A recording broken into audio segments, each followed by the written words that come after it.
She ran through the airport, screaming to stop a flight, but no one imagined a child's voice would change everything. What she revealed saved lives. Welcome back, dear friends. If you've ever found yourself in an airport, watching strangers say goodbye, waiting with hope in your heart, or chasing a moment you thought you missed, this story is for you. Today's tale begins with a little girl and ends with a moment that will stay with you forever. Before we dive in, please remember to subscribe, tap the bell icon, and share your thoughts in the comments below. And if this story moves you, consider supporting us with a super thanks. It truly helps keep these emotional journeys alive. Now take a deep breath. This one will stay with you long after the credits roll. The airport buzzed with the usual chaos of late afternoon. Rolling suitcases clacked against polished floors. Voices echoed in multiple languages. Announcements droned overhead in a mechanical rhythm of departures and arrivals. But amid all that noise, one small figure stood out. She couldn't have been more than 8 years old. Brown hair tied back in two messy braids, pink sneakers a bit too large, and a backpack shaped like a ladybug bouncing with every step. In her tiny hands, she clutched a folded piece of paper, crinkled like it had been opened and closed too many times. Her name was Emily. She moved with a purpose that defied her size, weaving through crowds with the determination of someone on a mission. Her eyes, big, hazel, and scanning every face, looked for someone, or maybe something. She paused near gate A17. Her chest rose and fell fast. People waited in rows, some eating pretzels, others staring at phones, tired of delays and layovers. But Emily wasn't tired. She was scared. Her lips moved silently as she repeated words to herself, a mantra her mother had told her just hours earlier. "Find the man in the brown hat. You have to tell him. Don't let him get on the plane." She remembered how pale her mother looked, lying in that hospital bed, how tightly she had gripped Emily's hand when she said those words. "Promise me, Em. Go to gate A17. He'll be there." At first, no one noticed the girl standing alone by the glass window, staring at the plane on the tarmac. But eventually, a gate agent approached. "Sweetie, are you lost? Where are your parents?" Emily shook her head. "I'm not lost. I need to find someone. He's getting on that plane." The agent smiled gently. "Do you know his name?" Emily bit her lip, then opened the crumpled paper. It wasn't a name, it was a drawing, a child's drawing, in colored pencil. There was a man wearing a brown hat and glasses, standing next to a woman in a hospital gown, holding a little girl. There was a big plane in the background, with Flight 728 to Chicago written on it. The agent knelt down. "Is this your family?" Emily didn't answer. Her eyes stayed on the gate, where passengers were starting to board. She could feel time slipping away. "No," she said quietly. He's someone I have to stop." The agent looked back at the line. A tall man in his late 50s adjusted his brown felt hat as he handed over his boarding pass. Emily's heart thudded. "That's him!" she shouted. "Please, don't let him go." People turned. A security guard started walking over. "Miss," the agent said, "you can't just—" But Emily didn't wait. She ran, fast, backpack bouncing, picture flapping in her hand. She darted past a couple with a stroller, squeezed between two businessmen in suits, and shouted louder than she ever had, "Stop that plane!" The man in the hat turned around, his eyes locked on the little girl rushing toward him. Confusion clouded his face, then something else. Recognition? Regret? A woman in uniform stepped in front of Emily and gently caught her. "You can't go past this point, honey," she said. Tears welled in Emily's eyes. "I have to talk to him. My mom said I had to. She said he's going to do something bad without knowing it." The terminal grew quiet, the kind of quiet that only happens when something real is happening. The man stepped forward. "Who are you?" he asked softly. Emily reached out her small hand, the drawing shaking between her fingers. "I think you're my grandpa," she whispered. And just like that, time stopped. Robert Hayes sat stiffly in the molded plastic chair near Gate A17, his long fingers laced together, a faded brown fedora resting on his knee. He hadn't worn the hat in years, but something about this trip, this one-way ticket to Chicago, made him take it from the top shelf of his closet. Maybe it was superstition, maybe it was guilt. He looked out at the runway, not really seeing it. His mind was far away, further than any plane could fly. Robert was 58, though he looked older. His face was weathered, not just by time, but by choices. Life had given him chances. He had wasted some, abandoned others. Some doors he had closed himself, others had been slammed in his face. Today he was flying to Chicago to meet a man who had offered him a job. Nothing glorious, just warehouse night shifts, but it was enough to disappear, enough to start over, again. He glanced down at his phone. No new messages, not that he expected any. His number had changed, twice, on purpose. Robert wasn't the kind of man people waited for at airports. He wasn't the kind of man anyone ran toward with joy in their eyes. He had no one left to run toward. At least, that's what he told himself. But something inside him stirred. Ever since he booked the ticket, he'd had this nagging feeling, like something was unfinished, something forgotten, or maybe someone. He shifted in his seat. The last time he was at this airport was 17 years ago. He had walked away from a hospital room, a woman in tears, a baby he had never held, promises he had never kept. He told himself it was better that way, that he was doing them a favor by staying away. He wasn't built for family. He wasn't good enough to be a father, and certainly not a grandfather. He rubbed his eyes and stood, trying to shake the thoughts loose. As he adjusted his hat, he heard the commotion, voices raised, a child yelling, "Stop that plane!" He turned on instinct. That voice, so small, so certain. And then he saw her. The little girl was charging toward the gate, waving a piece of paper, eyes wide with desperation. The kind of look people have when they're trying to stop something terrible from happening. The kind of look he hadn't seen directed at him in years. Then she said it, "I think you're my grandpa." The world tilted slightly. Robert's breath caught. His knees nearly gave out. She couldn't be. It wasn't possible. That child would be, 8, 9? He stepped forward as if in a dream. "Who told you that?" he asked hoarsely. The girl, Emily, looked up at him with trembling lips. "My mom, before she got sick." Robert felt like someone had punched him in the chest. "Susan?" he whispered.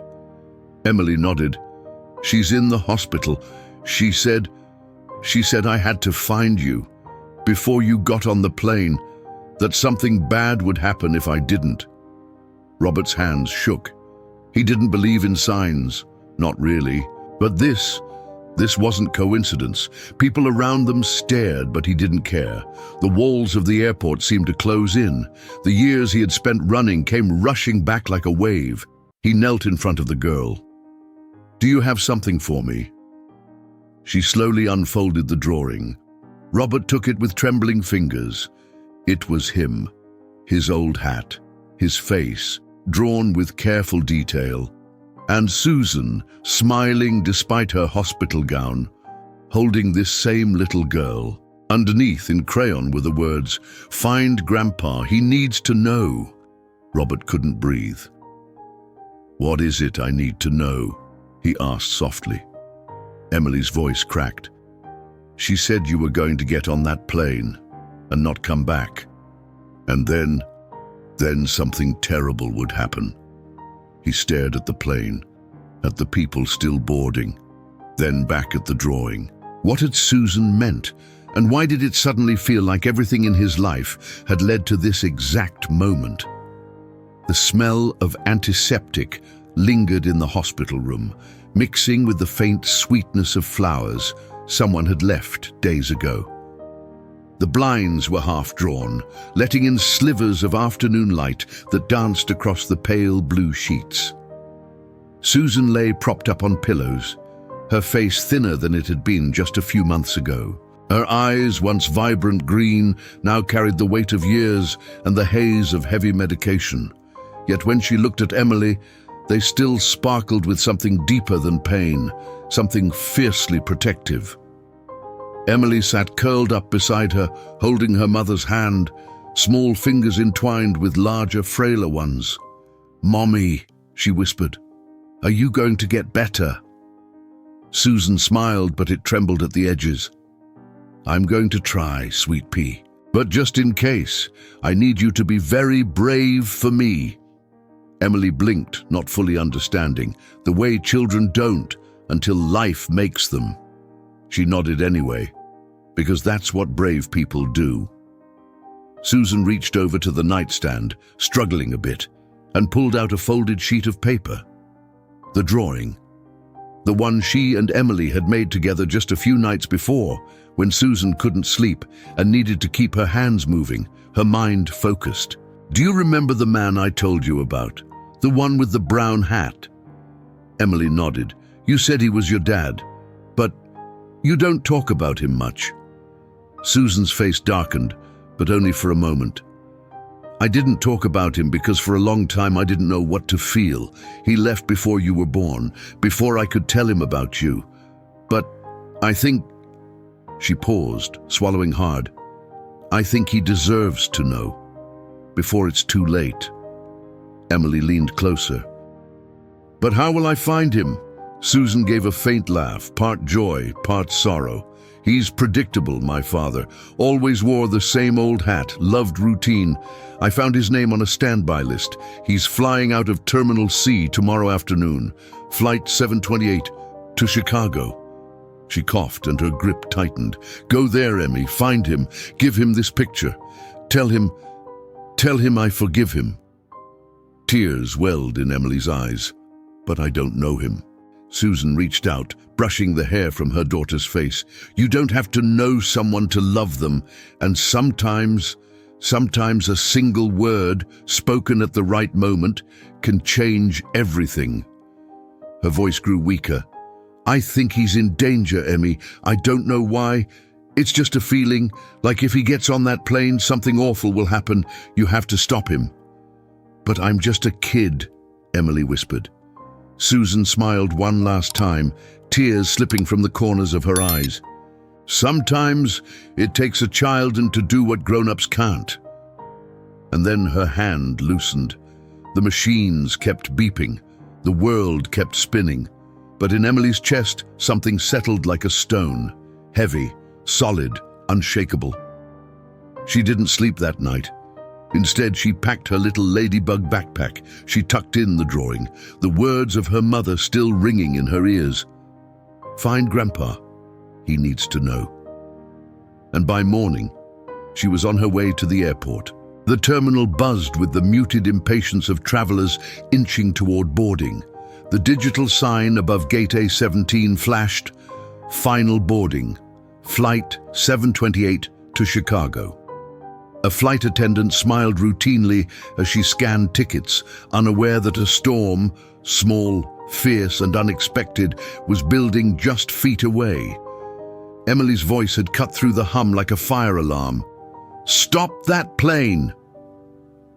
A ripple passed through the waiting area. Heads turned, conversations halted. Security personnel, trained for moments like this, were already on the move. 2 guards, one tall and lean, the other shorter with a radio clipped to his vest, rushed toward the commotion. The taller one, Officer Jenkins, signaled calmly but firmly. "Step back, ma'am. Please don't let the child go any farther." The gate agent looked overwhelmed. "She just ran through. She said she had to stop someone.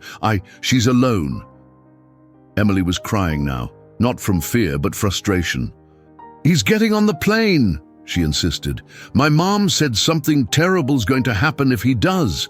Robert stood frozen in the middle of the gate area, the drawing clutched in his hand, eyes locked on the girl he now knew was his granddaughter. His mouth opened, but no words came out. "I'm her grandfather," he said finally, voice hoarse. "Or, I think I am." The shorter guard stepped in front of him. "Sir, we need you to come with us." Robert looked at Emily. "Please, just let me talk to her." Officer Jenkins's radio crackled to life. "We've got a child breach at A17, possible domestic issue, standing by for status." Emily's sobs were soft but steady. "Please don't make him go. I need to tell him. He doesn't know." The guards exchanged glances. This wasn't a tantrum. This was something else. Jenkins knelt beside her. "Sweetheart, can you tell me exactly what's going on?" Emily nodded through tears. "My mom is in the hospital.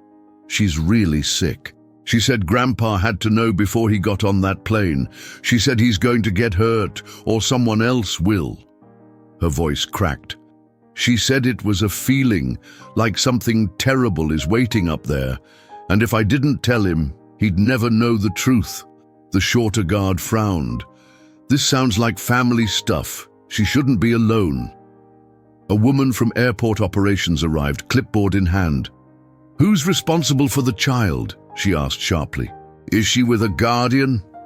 "I am," Robert said quickly. I wasn't, but I am now." There was a pause. Emily looked up at him, then reached into her backpack. She pulled out a second folded sheet of paper, this one thicker, a letter. The edges were worn, the envelope sealed with shaky handwriting across the front. "To my father. Please read before you leave." Robert took it slowly, fingers trembling as he read his name on the front. He looked at Emily. "Your mom gave you this?" Emily nodded. "She said it's everything, everything she never said." Robert stepped back, breathing unsteadily. The security team began to back off, sensing something deeper than protocol happening here. The boarding gate paused. The line stopped moving. "Sir," the flight attendant asked gently, "are you still boarding?" Robert didn't answer. Instead, he sat down in one of the stiff waiting chairs. Emily climbed into the seat beside him, small hand on his arm. He opened the letter. Across the terminal, a voice came over the intercom. "Flight 728 to Chicago is experiencing a brief delay. We will provide updates shortly." People murmured. Someone asked if it was a mechanical issue, but no one knew. What they did know, what everyone could feel, was that this moment mattered, that a little girl had brought an airport to a halt, not with fear, but with love. Near the coffee stand by Gate A19, Thomas Bricker sipped his lukewarm espresso, half watching the scene unfolding just a few yards away. A child stopping a plane? A man with a letter in his lap and tears in his eyes? He hadn't meant to eavesdrop, but something in the girl's voice had tugged at a thread deep in his memory. Thomas had worked for the airline nearly 2 decades, now retired, but flying standby to see his grandson graduate. He was a tall man in his 70s, clean-shaven with sharp blue eyes and a memory that rarely betrayed him. As he listened, one word floated to the surface, pulling everything else with it. "Hayes," he whispered. The name echoed through his mind like a bell in a quiet church. He stood slowly, cane in hand, and approached the gate. Emily was sitting quietly now, her tiny form tucked into the seat beside Robert, who hadn't moved since opening the letter. "Excuse me?" Thomas said softly to one of the security guards. "That man, his name's Robert Hayes, isn't it?" The younger guard nodded cautiously. "Do you know him, sir?" Thomas nodded. "Not well, but enough." He turned to Robert. "You don't remember me, do you?" Robert looked up, his eyes red-rimmed, voice distant. "No, I'm sorry. I was there the night your wife gave birth," Thomas said gently. 17 years ago. Susan was on my flight to Boston when she went into labor mid-air. Emergency landing, chaos, But she made it. That little girl you walked away from, she survived because of a dozen miracles." Robert stared, stunned. Thomas continued, "After that, I kept in touch with the nurses, just to check on the girl. Susan stayed in town. Quiet life. I never saw you again." Robert's voice cracked. "I thought I was doing the right thing. She told me she didn't need me. I believed her." Thomas shook his head slowly. "You believed what you were afraid of." He looked at Emily now. "She's strong, just like her mother, but she didn't come here for herself. She came for you." Robert ran a hand down his face. "She says something bad's going to happen if I get on that plane." Thomas hesitated. Then his voice dropped low. "Robert, did Susan ever tell you about the heart condition? The one in her family?" Robert blinked. "No. Her father had it. Her brother too. It skips generations sometimes, but when it hits hard. Stress, altitude, pressure, any of it can trigger an episode." Thomas pointed at Robert's chest. "You've been complaining of chest pain lately, haven't you?" Robert said nothing. He didn't need to. His eyes widened. Thomas reached into his pocket and pulled out a small pill bottle. "Take one of these. It's nitroglycerin, just in case. You need to see a doctor before you get on any plane. I've seen what can happen if you don't." Emily looked up at her grandfather. "My mom said it would happen in the air, that you'd think it was just nerves, but it's not. Please don't go yet." Robert clutched the letter tighter. His breathing slowed, but his hands still trembled, and somewhere deep inside, something shifted. A long, frozen truth began to thaw. He stood slowly and faced the gate agent. "I'm not getting on that flight." The agent nodded silently and stepped aside. The intercom buzzed again. "Flight 728 to Chicago, now departing. Final call." Robert watched as the plane pushed back from the gate. A sense of finality swept over him, not of something lost, but something finally reclaimed.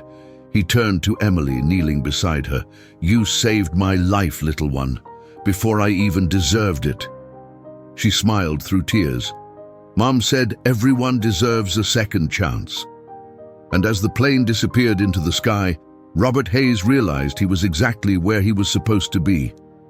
The chaos of the gate had faded into a quiet that felt almost sacred. Emily and Robert now sat together by the large window overlooking the tarmac, watching Flight 728 taxi away into the fading light. Around them, people whispered, stared, moved on, but they stayed still, locked in a moment that felt suspended between past and future. Robert unfolded the drawing again. He had looked at it before, but now he really saw it. Drawn in bold, uneven crayon lines was more than just a picture. There was a story here, hidden in the details, the kind only a child would dare to tell so openly. The man in the drawing, him, wore the brown fedora, yes, but there was also a small scar on the left side of his cheek, a scar he'd forgotten he had, the kind of detail a child would notice, or someone who had been told exactly what to look for. Next to him, the woman, Susan, was smiling. A bright, strong smile, even though her figure was drawn in a hospital gown. Her arms wrapped around a little girl with pigtails and pink shoes. But what caught Robert's eye now was what was behind them.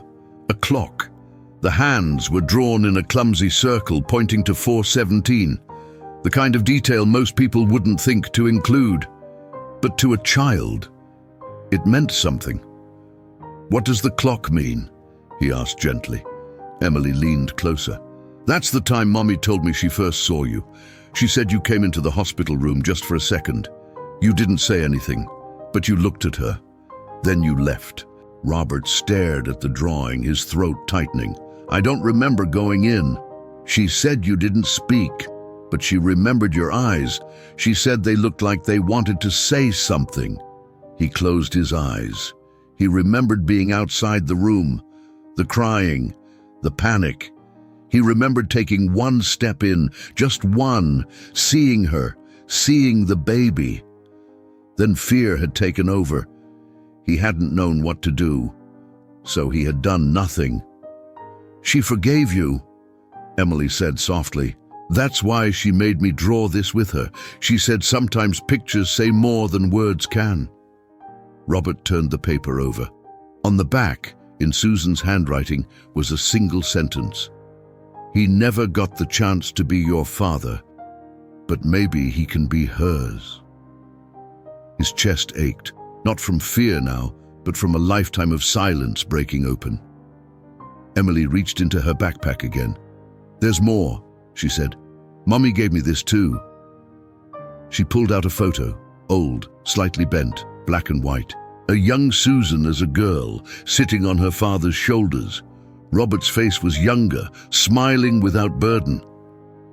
"I kept this," she said, "because she said that no matter what, I needed to remind you of who you were." Robert stared at the photo. It was like looking into another lifetime. "I was a good dad once," he whispered. "I think you can be again," Emily said, her voice hopeful and sure. He looked at her. "So, what happens now?" Emily shrugged, but her eyes twinkled. "Well, I'm not allowed to ride the airport train alone, and I'm pretty hungry." Robert laughed, a real, full laugh that felt unfamiliar on his face. "Well, I know a place that still makes grilled cheese sandwiches like they did in the 80s. Think you can handle that?" She grinned. "Only if there's chocolate milk." He stood, offering his hand. She took it without hesitation, and as they walked away from gate A17, the drawing fluttered slightly in Robert's other hand, as if the past itself were finally ready to rest. Back at the gate, as the final announcements for Flight 728 faded into silence, Amanda Lee, a junior airline operations officer, sat behind the gate desk, her fingers flying across the keyboard. She hadn't meant to get involved. This wasn't her usual shift, but something about the commotion had unsettled her. The girl's desperate cry, the man's frozen expression, the sudden delay, it all felt off. As the gate cleared out, Amanda glanced again at the passenger manifest. It had updated automatically once the boarding closed. All passengers accounted for, except one, Robert Hayes, not boarded. She stared at his name for a moment, then clicked deeper into the system. Curiosity tugged at her. Something the little girl had said stuck in her mind. "My mom said if he gets on the plane, something terrible will happen." Amanda frowned and clicked into the seating chart, just to double-check. Then her brow furrowed. Seat 14C, Robert's original seat, was reassigned just minutes before takeoff to a standby passenger, one who wasn't scheduled for that flight this morning. Name, Mark D. Kelton. She didn't recognize it, but protocol required checking all late additions, especially those assigned after boarding began. She opened his profile. It was sparse, too sparse. She clicked again. No frequent flyer history, no TSA pre-check, no passport scanned, even though his ticket connected to an international leg in Canada. Amanda's stomach tightened. She picked up the phone. "This is Gate Operations at Terminal C, requesting a security cross-check on passenger Mark Kelton. Standby entry on Flight 728, Seat 14C. Something feels off." There was a pause on the other end. Then, "Hold the line." She waited, tapped her fingers. A moment later, the voice returned, sharper now. "Ma'am, please step away from the desk. Homeland Security is being contacted. Do not attempt to leave the terminal."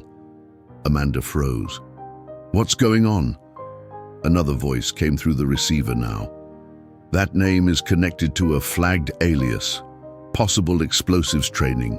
He was on a no-fly watch list until 3 months ago, but that flag was accidentally cleared in a data transfer.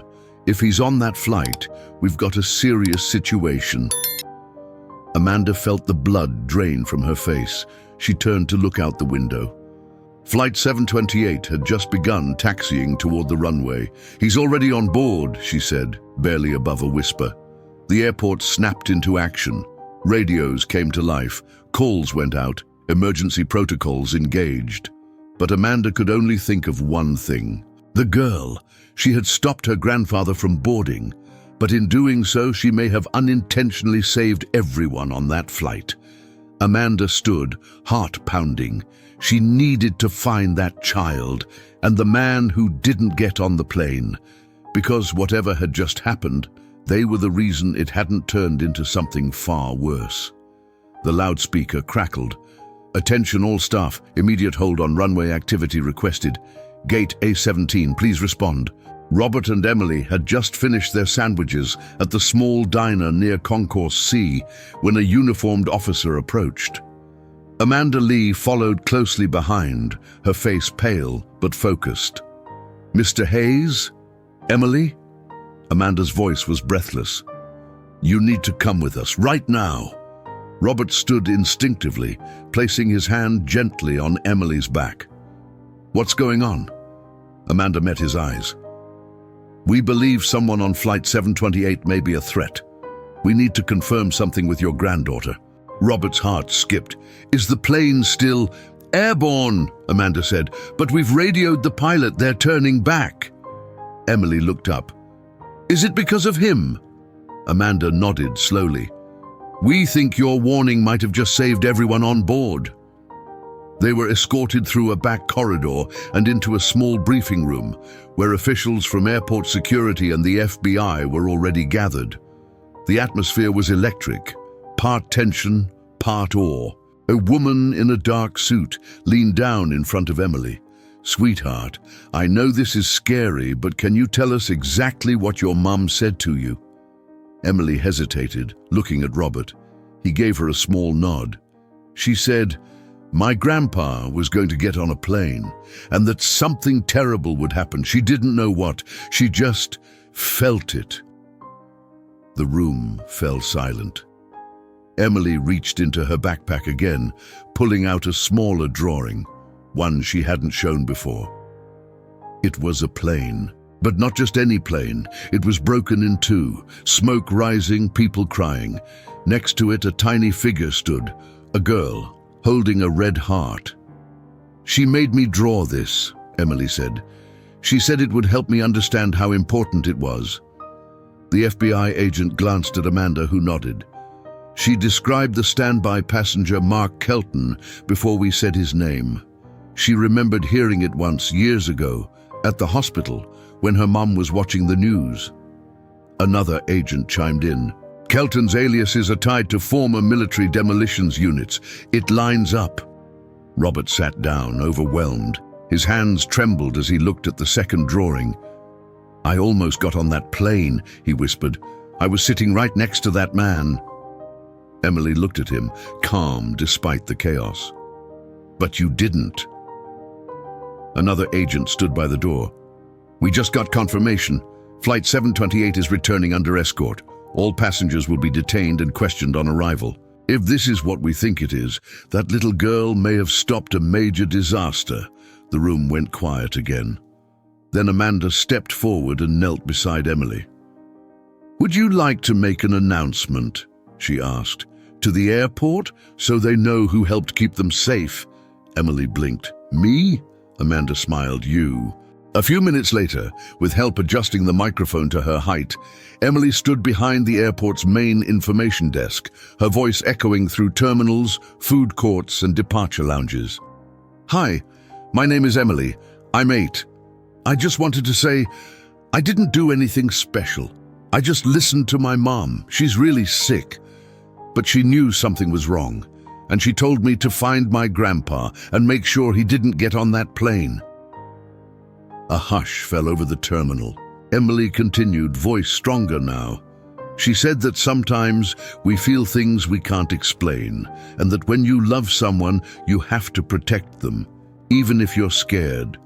She paused, then added, "I think we saved some people today, but I also think my grandpa saved me too." A soft murmur of emotion swept through the crowd, and then the entire terminal erupted into applause. The applause had faded, but the weight of what had just happened lingered like mist after a storm. People resumed their journeys, but with a different rhythm, slower, softer, as if reminded that life could change in a heartbeat. Robert and Emily sat together once more, this time in a quiet waiting lounge set aside by airport staff. A warm blanket wrapped around Emily's shoulders, a hot tea in Robert's trembling hands, and between them, the envelope. A bit torn at the corners now, smudged from being carried in a child's backpack, but still sealed, still whole. The letter from Susan. Robert turned it over slowly, reading her handwriting one last time, before carefully sliding a finger beneath the flap. The paper inside was thin, lined, folded neatly, a single sheet. He began to read. "Dear Dad, if you're holding this letter, it means my daughter found you, and I hope with all my heart that you opened it with the courage you didn't know you still had. You ran from us. I don't need to remind you of that. I'm sure you remember every step away. But what you might not know is that I didn't hate you for it. I was angry, I was hurt, but I also knew you left because you thought it was the only way to protect us from you. You always believed you weren't enough, that you'd mess things up, that the best thing you could do was disappear. But Dad, what I needed, what Emily needs, isn't a perfect man. We need someone who shows up, who stays. You came to that hospital room just for a second. I saw you. You looked so scared. But even then, I knew you still loved me. I wish we had more time. I wish this letter could be a conversation instead of a goodbye, but if life has taught me anything, it's that second chances don't wait around. You have to take them when they come, messy, awkward, unfinished. So here it is. I forgive you, not just for leaving, but for not forgiving yourself sooner. If you're reading this, then you've already done the bravest thing. You let love in again. Take care of Emily. She's got my fire and your quiet soul. She's everything we could have been, all rolled into one brave little heart. Don't waste another day. Love always, Susan. The paper shook in Robert's hands. He blinked, wiped at his face, then pulled Emily close. No words passed between them. None were needed. Her head rested on his chest, listening to the heartbeat she almost never got to know. He held her tighter.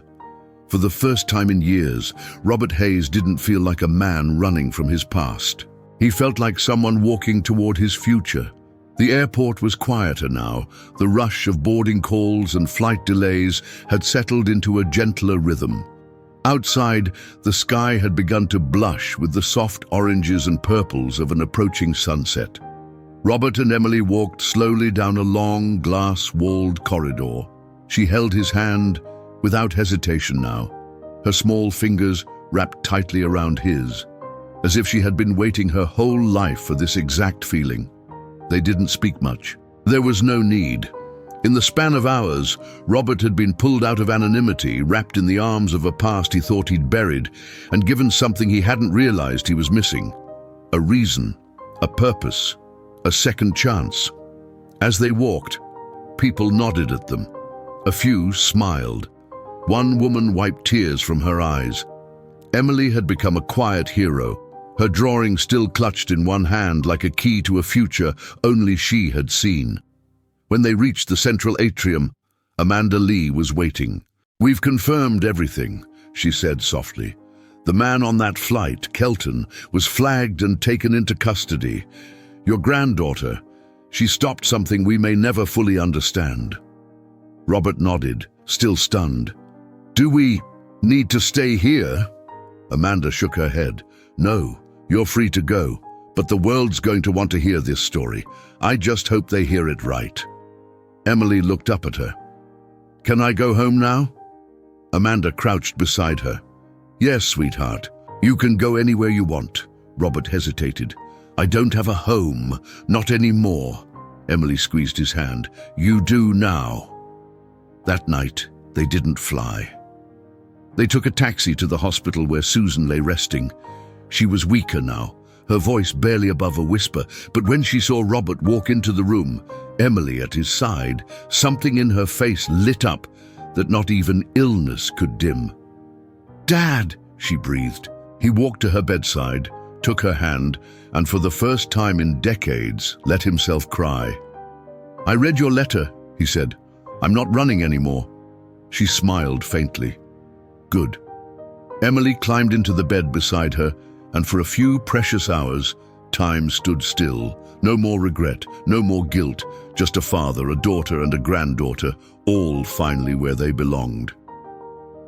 In the weeks that followed, Robert didn't leave. He stayed.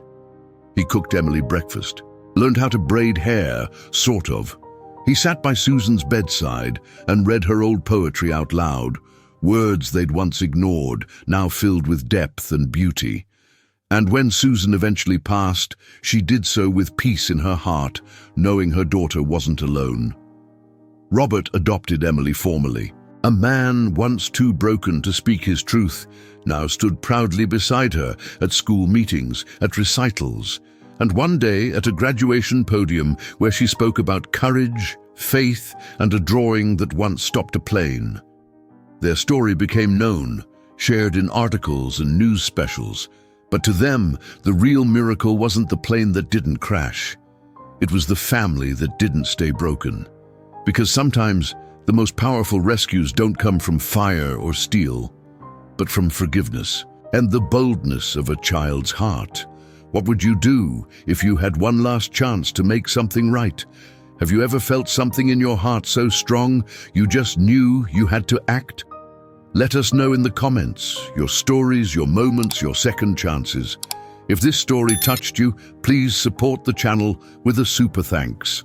Your help allows us to keep sharing stories of hope, redemption, and the beautiful messiness of life. Don't forget to subscribe, ring the notification bell, and watch another powerful story now appearing on your screen.